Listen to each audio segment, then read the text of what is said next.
stop talking about your spouse to your family. Stop it. It's nothing as beautiful as being perfect before your families. It's a very critical thing, especially if you are ministers. Because if you make an error, for example, and your husband reports you to his mother or brother, if you are a minister, you might never be a minister to this mother or brother. If the weakness of your spouse is not safe with you, do not be confused or convinced. Otherwise, their strength will never be safe with you. It will never. Because you have seen them at their weak point and you cannot minister to that weakness. You can assume that you can deal with their greatness. But if you cannot deal with a person's weakness, you can never deal with their greatness.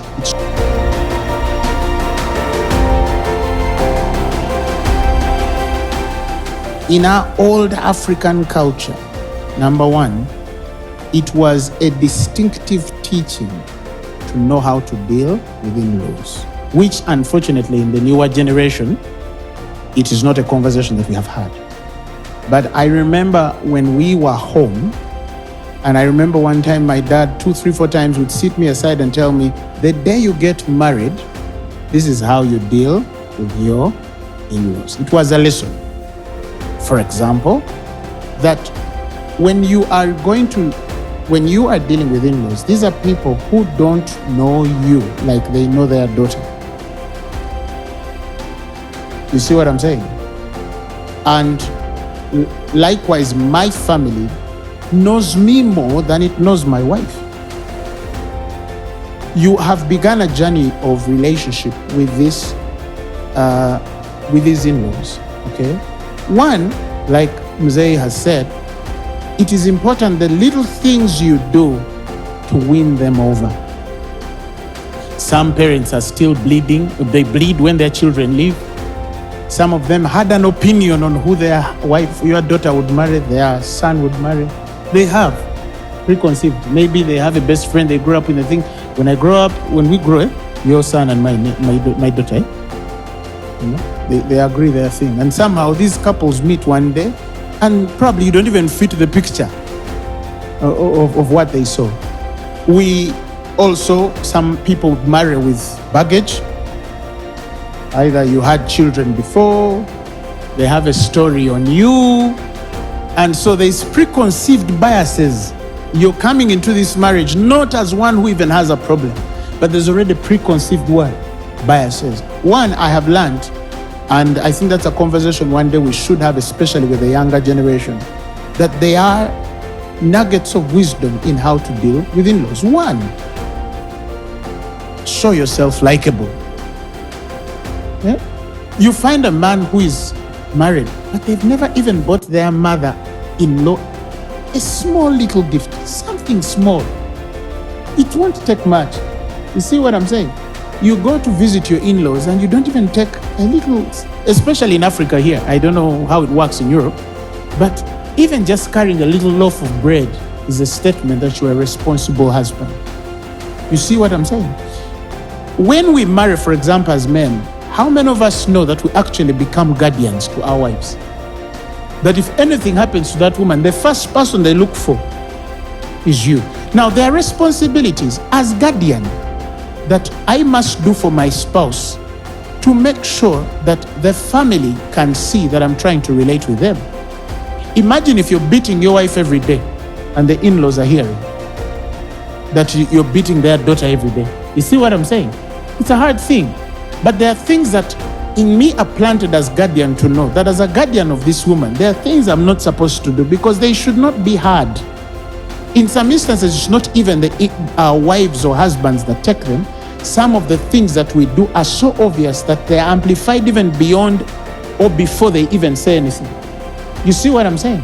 If they find somebody's wife or husband in a bar with another person and they know who your wife is, it doesn't matter how much your spouse is protecting, you have already broken the code as a man of a guardian, because why am I there in this time? You see what I'm saying? So for me, my heart goes to, we were taught how to win them. You must learn to win. Some people actually, the challenges they have with their in-laws is they've actually never tried to be good, to win them over, to bless them with the little small things. Number two, beyond just that, we are also taught how to behave before in-laws, which is a very important thing. Because I'll tell you an example. When I go back home where I'm born, and then we sit down as siblings, something in us takes us back to become kids. Then you hear our conversations, you see us flipping, rolling, you see, and then Apostle Grace at that point is not even an apostle. Why? Because I'm in my zone. Yeah, I don't know what happens when we're 6 children, but when we get together, something happens and we go back, we are like 15. You're running, some are dancing, people are it's just crazy when you come in my father's home, you see? So imagine I carry that atmosphere and I go in my wife's in-laws, and then they put on music and I start. You see, even when your in-law tells you feel free, understand the wisdom of how free it should be. Some people honestly go beyond free. Yeah, some people honestly go beyond free. Know how to carry yourself around your in-laws. There are things I cannot do before my in-laws. There are things I cannot say before my in-laws, because like you said, they will not understand what I truly mean because they were not raised with me. That's one thing. But also number two, now to us as spouses, there are also things we have to do to honor and introduce our own spouses to our households. Our households. I've seen experiences, for example, that where there are people who don't care how their spouse appears before the in-laws. They don't really care how they appears. Or to them, it's not even a point of how your husband or your wife appears before the in-laws. I think it's a very important thing for you to be deliberate on the picture that you paint about your husband or your wife. There are conversations I can never have about my wife to my in-laws, to my brothers and sisters. You see, there are things my brother should not know about my wife because that's our business. I think the challenges that exist between in-laws is when in the bond of brotherhood and friendship, my mother is my friend, my sister is my friend, we do not know the boundary of how far to go when we are sharing, especially the weaknesses of our spouses. Why? Because like I said earlier, when we later reconcile or resolve, these people never resolved. They stay with the mind that this woman is abusive, this woman is selfish. You see, so later on people, yes, you later become good, but that is why you have noticed that when, for example, a man realizes that he was once reported to the in-laws, he's not the kind who will want to visit in-laws. You find those challenges. People don't want to go to the in-laws. Why? Because there's a way someone can come and visit, and the brother-in-law gives him this eye of, I know what you do to my sister. But he's smelling, hello, brother-in-law, how are you? But the eyes are telling him, I know what you do to my sister, and I wish I could punch you. It's just because I have to behave. You're the husband of my sister, but I want to punch you any day. So that kind of man will not feel comfortable in that kind of invitation. Likewise, it happens with our wives, that if we don't know how to cover the glory of your wife, some of them go there and there's the way your sister looks at her, your mother looks at her, and there's something special women have. Women can have a conversation of 1 hour with eyes. I don't know how you do that. Two women can talk about another woman, just communicating with eyes and lips. And they know what they're saying. Look at how she's dressed, look at her shoe. Even me, I'm wondering how her shoe looks like.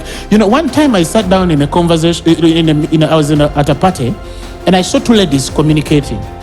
And they were communicating about a certain woman. It intrigued me, because these people were communicating without words.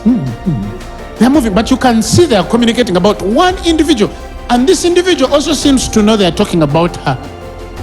So you have those challenges where a woman says, that woman hates me. And say, what has she done? No, I feel that woman hates me. But what has she done? I feel your sister, there's a way she treats me. But what has she done? And because us men, we don't have those antennas. We don't know how to connect. We are so quick in saying, but also, you're so paranoid. So sometimes it's also important to believe your wife. It's important to believe your spouse when they say that somebody is looking at me a funny way, because especially women, Maybe there is something happening there that you don't have a clue. So I think for me, it goes back in the things that sometimes we can do. Sometimes you're going to go shopping and buy things and take them to your in-laws, to your parents as a girl, and say, my husband sent this. Not necessarily because he bought, but because you want to introduce him. You want to introduce him. Oh, my wife brought this. Even not necessarily the fact that she brought it, but I want my brother or sister to know that my wife thinks about them this way. And those things really do stay. They really do start making a certain confirmation between the building of this relationship for people to start reconciling certain things. Allow me to say the last thing. Couples should avoid bleeding within their families. If you are watching and listening to me, stop talking about your spouse to your family. Stop it. Because biblically speaking, when you look at the circles of relationship, it begins with you, your spouse, and God. That's where it begins from. I hope we all agree. And the Bible is clear. If a brother has offended you, I love that the scriptures say, go to him only. It first says, go to him and tell him your fault between him and you alone. Why is it important? That if my spouse has wronged me, or if I have wronged my spouse, there has to be a place where we must have a conversation. You have hurt me. If we have failed in marriage, the other person is God. In marriage, the other person is what? Is God. That if I fail to reconcile with my wife some of these things, I must know how to talk to God about my spouse. Unless you don't trust that God can minister and comfort you and relieve you. But if you trust God, allow to leave certain things with God. And if it gets so overwhelming, look for the church where you go to and take it to a pastor and say, Pastor, I think we failed to reconcile. Help us and counsel us. Because the responsibility of a pastor is a steward of oracles, not only of God, but we also keep the secrets of men. There are things that sometimes I sit down in counseling, and by their nature, I'm not even allowed to share with anybody. And they're supposed to stay between me and this spouse, this couple. We try to help them heal out, and then they go back and live their life. Why is that important? Because there is nothing as beautiful as being perfect before your families. It's a very critical thing, especially if you are ministers. Because if you make an error, for example, and your husband reports you to his mother or his brother, if you are a minister, you might never be a minister to this mother or brother. That means, in the first place, the virtuous woman is questioned. Because when the Bible says you shall do him good, it didn't mean that he was going to be perfect. I always tell people that if the weakness of your spouse is not safe with you, do not be confused or convinced.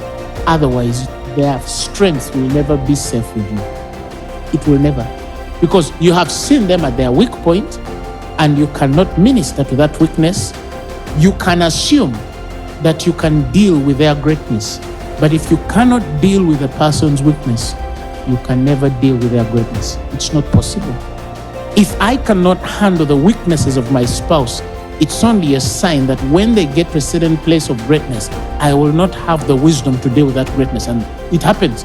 They deal with these little small things, and then one day she's promoted to a great job, or he's promoted in a certain place in the spirit, and then they still become the same problem. Why? Because when your spouse was weak, you did not have the wisdom for their weakness. And if you did not have it, do not be convinced that you can manage their strength. Marriage is a journey. You don't yet know what your wife is going to become. You don't yet know what your husband is going to become. And some, especially for our younger couples, that you're looking, but you don't yet have a clue what he will become. Yes, maybe he doesn't make enough money and is not as... Yes, cover him, because you don't know what might happen in 2 years. This man one day can, break through something and become something. But when he becomes that, there's going to be that question of, if you were not able to handle me when I was weak, how will you handle me when I'm strong?